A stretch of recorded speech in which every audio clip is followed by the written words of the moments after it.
they would call into our home and homes of other black citizens who were part of the movement, threatening them. And they would call around the clock, all through the night, just intimidate you. And I recall we received some calls that were directed directly to John, and some of the callers would say things like, "We're going to kill you. I'll be out there in blank number of minutes, and you can count yourself dead because we're coming after you."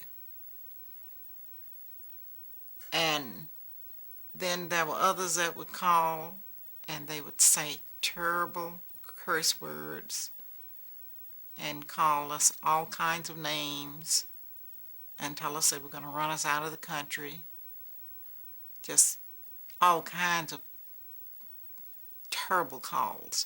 Then they would form parades, and they would drive past our house during the daylight hours.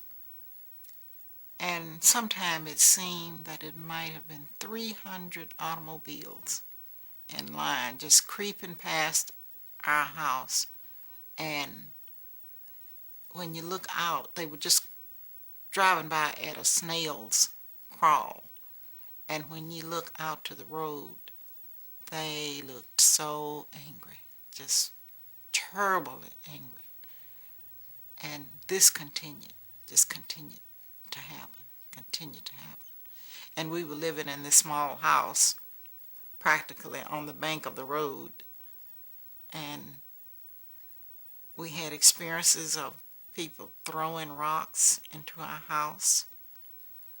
And I remember one night, this was after the children were beginning to grow up somewhat. They were home with the babysitter, and some people stoned the house and frightened them terribly bad. I remember some other occasions when our house was shot into, and the children would always fall to the floor once they heard these kinds of noises. And it happened that the shots went high toward the roof, and no one inside was shot. And when the stones were thrown in there, the children managed not to be hurt. The store was shot into. People would be in the store.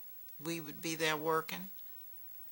And one Saturday night, the store was shot into from a passing pickup truck.